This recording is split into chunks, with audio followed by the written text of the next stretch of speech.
How to actually learn Blender. Learning Blender can be overwhelming. So many tools, so many tutorials, so little time. What we'll talk about. If you are new to Blender or looking to level up, we're going to talk about the best tutorials, courses, or strategies that are tailored specifically to your goals. Who am I? My name is Dwayne Elahie. I'm a CG Supervisor, been in the industry for 20 plus years, been mentoring for 15 plus years, have hundreds of students. A lot of them have a salary of over 70K. I've been at these places, EA Sports, ILM, Pixar, Disney, as well as others. We may have not met yet, but you've met my work. You could check it out on IMDb over here, such as The Witchers on Netflix, The Witchers. Also, James Cameron's Avatar, and I was the CG rigging supervisor for Teenage Mutant Ninja Turtles Mutant Mayhem. You may have seen these films and TV shows such as K-pop Demon Hunters, Cloudy with a Chance of Meatball, Spider-Man, and some other AAA games. How to learn Blender. Step 1. Find your why. Why do you want to learn Blender? Is it to learn animation, cinematic renders, motion graphics? Are you doing it just for fun or hobby? What I suggest is to write it down and create something like a mood board. You could do that using Milanote, which is a structured board for really good for like storyboarding or mood. There's also PureRef, which is a software you get on Gumroad. Really good for like floating references, used a lot for making references. You can get it for free. When you go on Gumroad, there might be a price on there. I do suggest you actually pay the creator of it, but if you can't afford it right now, you could just type in 0 and you should be able to get it free, at least at the time of the recording. And there's also Miro, which is another, all of these you can use for free. And Milanote, for example, you can use for free, but for more advanced features, there's a pricing. Same thing with Miro. And that's really good. A lot of people use it as well as kind of like referencing. You could use all of these for to kind of make your references or your storyboard to get the idea, to figure out your why, to keep you motivated. But Miro is mainly used for like team collaboration. So if you're working on a project together, that's a good thing you could use. This is Miro actually. And the other reason is, why do you want to create a mood board or basically like a vision board? Is to keep you motivated. And when things get tough and you don't want to wake up in the morning and get the work done, this will help you stay on track. Step 2, I would say, is choose your domain. Of course, when you haven't done anything yet, you don't know. So I don't say try to learn everything at once, but look at each domain. A couple of main ones would be modeling, animation, sculpting. So how to actually do that? YouTube have a lot of great resources for beginner. For example, beginner resources. If you're starting Blender, the famous donut series, you could use that. There's CG Cookie Basics. They have a lot of great stuff. Southern Shoddy Animation, really great stuff there. It looks visually amazing as well. And then what I would say as a strategy, at first, again, don't try to learn everything, but try to consume different content until you find something you love. People stay in their domain. So if they're modelers, they love to model. If they're animators, they stay in their niche, animating. And same thing with sculpting, especially if you're doing it as an artistic endeavor. One thing I would say is consume different content, but don't consume without practice, and try a little bit to see if you actually like it. You might like the idea of it, or you might like the end result, but actually going through it might not be something you want. And now let me break down some of the domains you want to look into and some resources if you want to check those out. So if you're modeling right now, let's start with modeling. If you're a beginner, Blender Guru Donut Series, I mentioned that earlier. It's iconic, step by step, gets you up and running. Product animation, Derek Elliott. It's informative and engaging. One thing I did mention earlier, even though it's under modeling, because it's kind of like a static, rigid model, you might have moving parts, but a lot of time that's its own domain, product animation or product visualization. Mainly, it's modeling, there's motion graphics, there's a little bit of animation of it. But I have another video I created earlier saying it's boring, but it makes money out of this. This is one field. A lot of times, I don't put it in my portfolio or really advertise it as much, but a lot of times I get freelance work that people approach me to do these things, and it's pretty easy. And they pay you a lot of it, and you could literally make a career just doing this stuff. So and not only that, it's Of course, anything in 3D takes a while to learn. There's always a learning curve, but this is probably something lucrative if you plan to do some freelancing and you don't mind doing this. And this is something, one of your passions, that's great if it's one of your passion, but as well, combining that if for people who do, let's say, web design or web designers who want some assets, combining like when you scroll the mouse, you see some animations or the product, this could be very, very lucrative. Make a lot of money doing that stuff. So something to consider if you're trying to do freelance and make money off of it. And it's something that once you learn, you pretty much have the skill set to make a career of. Quick heads up for all you 3D artists watching this. If you've been grinding away at tutorials and YouTube videos but still feel stuck, I've got something special for you. I'm hosting a 3D character rapid bootcamp workshop where I'll walk you step by step through the exact skills studios actually hire for. It's not theory. This is the stuff that got me hired and working in the industry.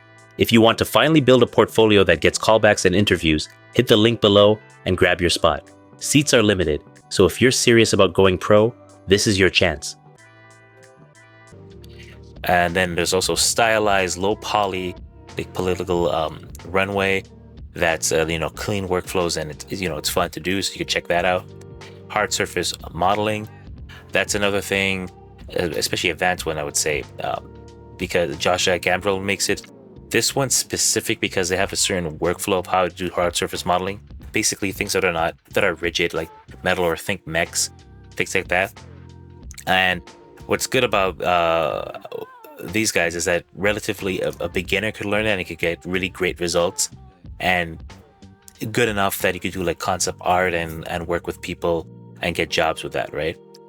And then there's professional workflows like Blender Bob, geometry, errors, UV optimization. So if you're actually gonna work more production wise and not just art, or maybe even fixing your own errors as you encounter them. When you first start out, you're probably not gonna think of this first, but when you get more serious with it and wondering how you can make things technically better, why something's not working, this channel will help you out with that.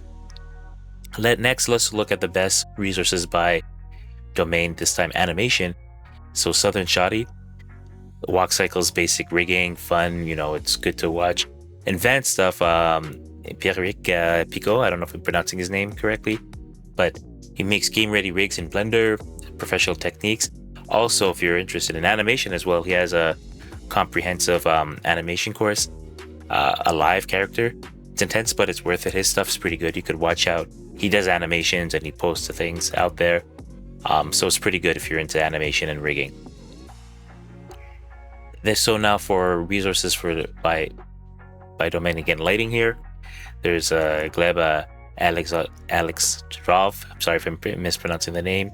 Render Rides, Polyfueled. Again, you can look these up and see if that's something that you're interested in. Main course, there's Blender Guru lighting series, 5 parts, free on YouTube. Great for lighting. And a lot of the focus would be on the direction, the size, the color, the readability, the emphasis. This is lighting in general, right? So it's good to know, even if you're doing practical lighting in real life, if you do photography or cinematography. And also, there's other lighting channels. Usually when again, if you're on YouTube now, especially with the new algorithm, if you start looking at one of these, they're going to start showing you other lighting channels as well. Now, if we look at motion graphics, those are the things that you see. Let's say you're watching a football game or sports, and all those things that move in front as you transition, those are motion graphics.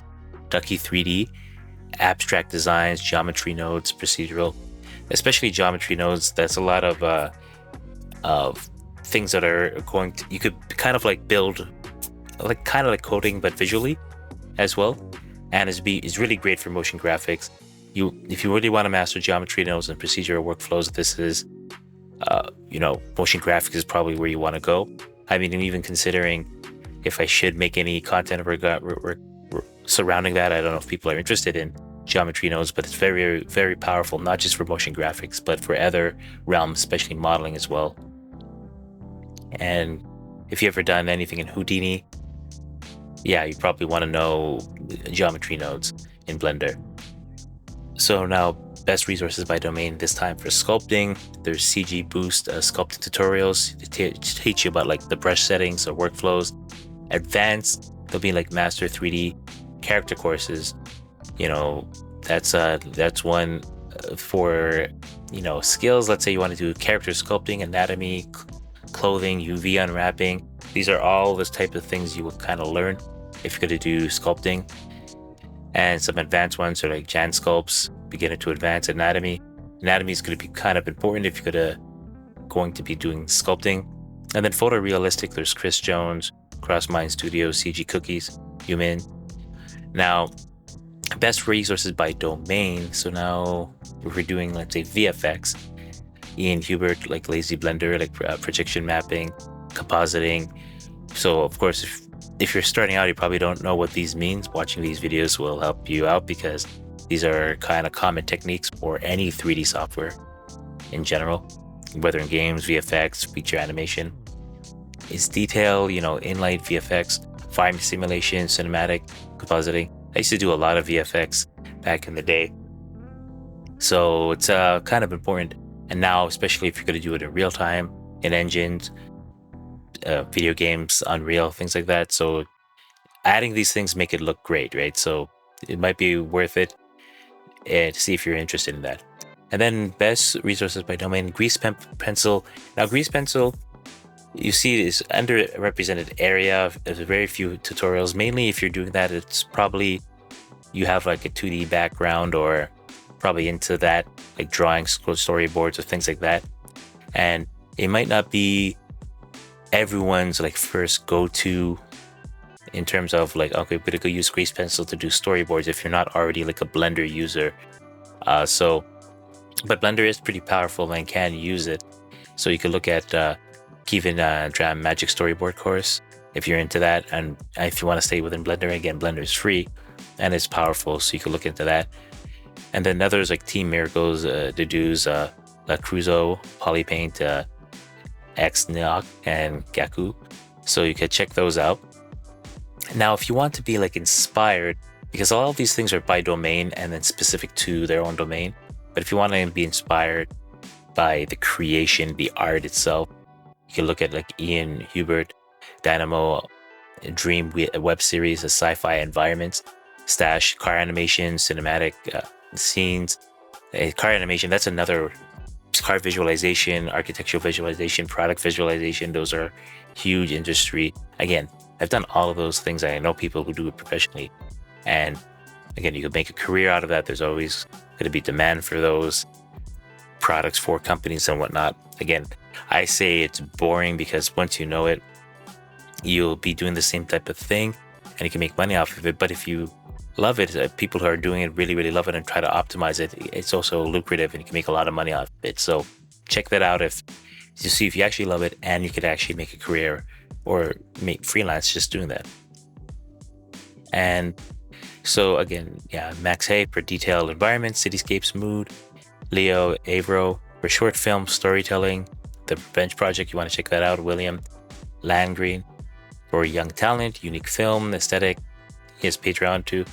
Then Martin Kleckner, there's Master Cinematic Storytelling course, 2 years of crafting, right? So you might want to check those out if you want to be inspired by like end pieces that's showing what be done as an art form, if that's what you want to get into, as opposed to visualization. If you want to use it to make money, depends what you have to try it out, right?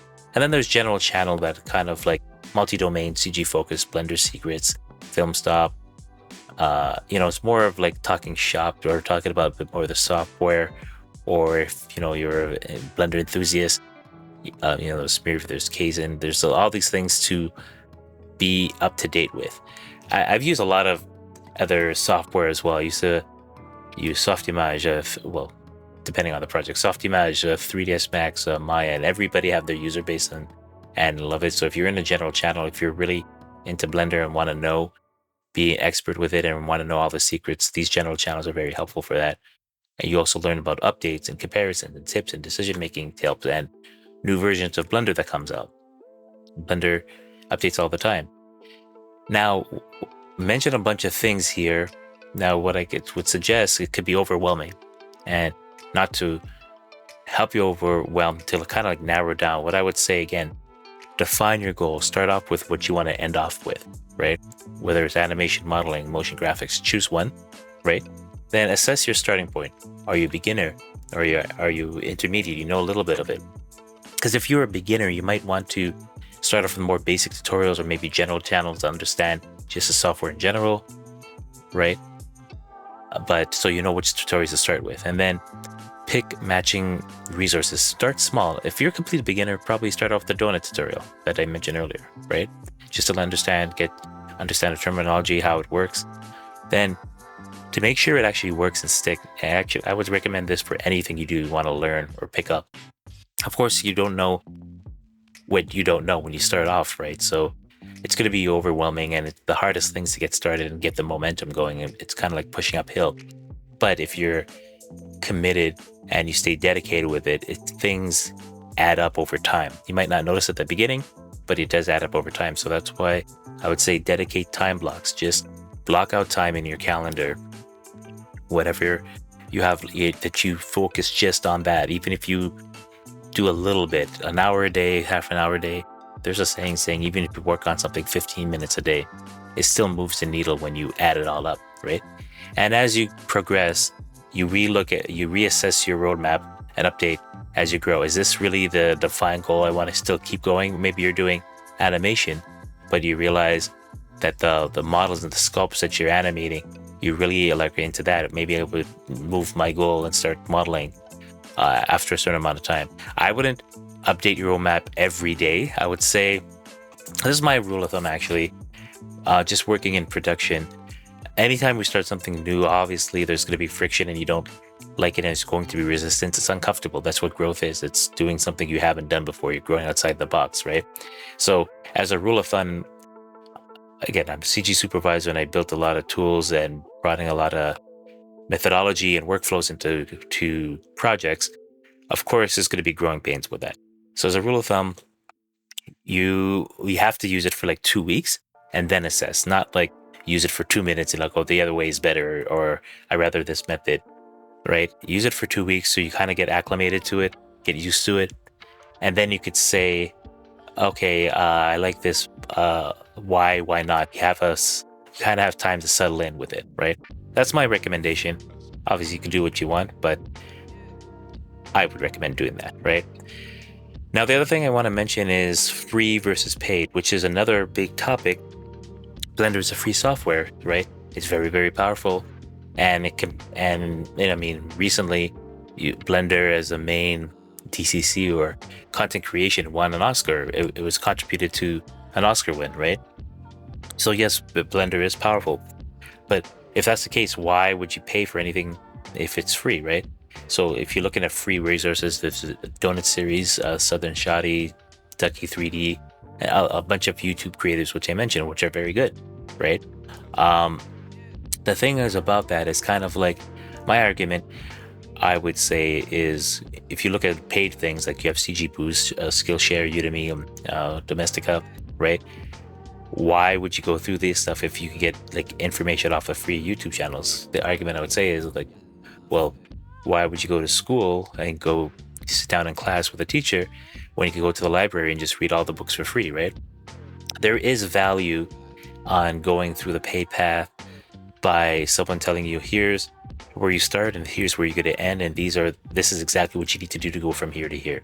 You have structured path. It's in-depth instruction, clear direction. Say, do this, then do this. Like if you're trying to get a certain character done, let's say, I gave you a bunch of resources, but where do you start? Even your personalized plan, like how do you know which one's correct? You don't know what you don't know. But if you have guidance by someone who's done it before and you're like, yes, I want to be able to do what they're able to do, they could show you a structured path. And that's why a lot of these paid options are a little more beneficial in that sense. If you do value saving time and want to build faster. But if you just want to explore, do the free thing. What's good about Blender as well is that, especially when years ago, decades ago, computer or 3D software was not even on desktop or laptop computers. They were like SGI. So you could even have access to it. You had access to a school or access to the hardware to even have access to the 3D software. And even when you had it, it's a huge learning curve, and there wasn't any real training on it. Compared to today, it's very limited, this tool set, because they were inventing it as they're going along, as the needs came about, right? So now it's a lot easier, it's more accessible for people. Now it's not lack of information, it's so much information out there that it's hard to find good quality or find the signal through the noise. And also, even if you have it, like, which ones do you need for your specific scenario, right? Another thing about that is that we made our own training. In fact, why do I know this list of things is because we do to get clients, like I mentioned before. Either we have big studios, usually like big name studios, or like say Marvel or Disney or Netflix or something like that. They want, like, specialized workflows, so we build that out, right? We also get freelance stuff where they're doing a website or they're doing a product launch, and we want you to do a 3D part or integrate it with our website or do it for a campaign or whatnot, which pays very well and for us is a lot easier to do. But with that being said, there's still volume that needs to be created, so we usually have to onboard people when we bring them onto the team. And if, let's say, some projects do use Blender for whatnot, right? Now, for them to learn, we may say, okay, well, here, go to these resources, learn the modeling, watch these videos, watch these animation videos, or watch these lighting, or whatnot. And though the videos are very good, what we were getting a lot of time is that, oh, we can't follow it. And we're asking why. Is because the things about these free videos, and I'm not knocking them, is depending, not all of them like this, but one thing about the platform is these platforms are designed to be a little more entertaining as well. So they wouldn't go through every single step. They might show you one thing and then jump through the rest. Like, even though, let's say you're rigging, for example, they might show you how to do one bone, and yes, in principle, that's the same thing for every other bone in the character, but they're not going to show you all of that, right? And when you're first starting out, just going through a repetition, doing it over and over or over again, or just one slight little change that seems like nothing to you because you're kind of like the expert, or the person who's showing the video, you're the expert. That's nothing to them. That means it's a big deal to someone just starting out. So doing like the free things. And the other thing as well is they might just focus in on one thing, and they might assume that you have the preliminary skills, like the beginner skill sets, that they'll skip over, so you can't even follow along. That's what we found. So that's why we had our own courses where it's actually structured path, like assuming like you're a complete beginner and you want to get like a final result. Here's all the things you need to know. We kind of give it to you as you go through it. So a lot of times these paid courses are worth every penny to get the end result that you're looking for from the starting point, and make sure you have everything you need to know so you can build faster. And yes, you can do it without it free. I'm pretty sure there's a lot of information. Actually, I know there's some information that are not in the free world of like YouTube and whatnot. But to save time, saying learn these exact ones instead of watching every single one of these videos before you realize, okay, I only need a couple of these to do what I need to do, is actually could be worth it, right? Now, going back to here, staying motivated. Like I said, you can see here a lot of great tutorials free you could go and check out, right? But let's face it, learning 3D is time consuming. It's there's a learning curve to it, right? So it isn't always easy and can feel overwhelming, right? So that's why, set small goals, right? And this is usually what usually happens. I would say I admit the same thing with myself, is you probably got into this because you have like some big grand idea or end goal that you want to do, like animate a short film. That's actually how I started with it. And then I realized, oh, I need to know all these things, and then you go down this rabbit hole that you spend so much times and months or possibly years learning all these things, when your original reason of why you even want to do that was to animate a short film, right? But if you break it down to smaller goals that's achievable, that's defined, it can make it feel a little easier and less overwhelming, right? And that's why having a plan, a structured plan, shows progress over time, and then you reassess. Okay, do I know enough for what I need to do, or just learn these couple of things I might not be, or even stop saying I learned enough to this level, and I'll build something with just this knowledge. There's creativity comes from limitation, and if you look at, let's say, video games, the reason you know that, okay, you have 1/60th nowadays, at least in 3D graphics, you have 1/60th of a second to render everything on screen. That includes the characters, the game logic, the animation, the effects, all that stuff, right?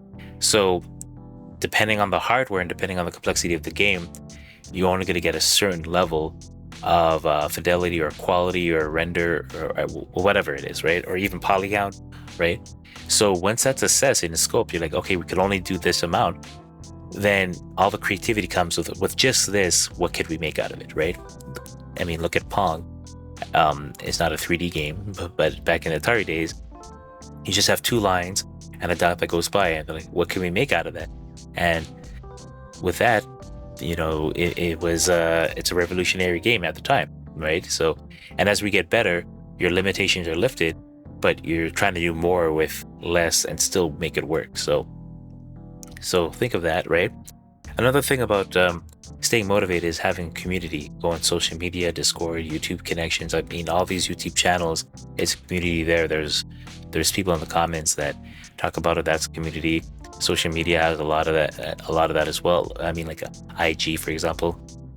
And then breaks prevent burnout, which could definitely happen, right?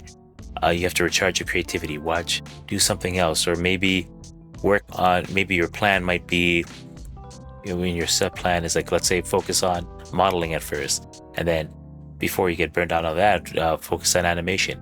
I would say I used to do that a lot, where I would work on weeks on one thing, and then you kind of get burnt out and saturated, and I'll do something else, and it seems refreshing, and then you kind of get burnt out or saturated on that, and you go on something else again, and it keeps it fresh.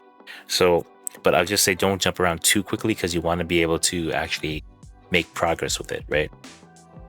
And that's another thing. Every artist starts somewhere. Again, this is overwhelming.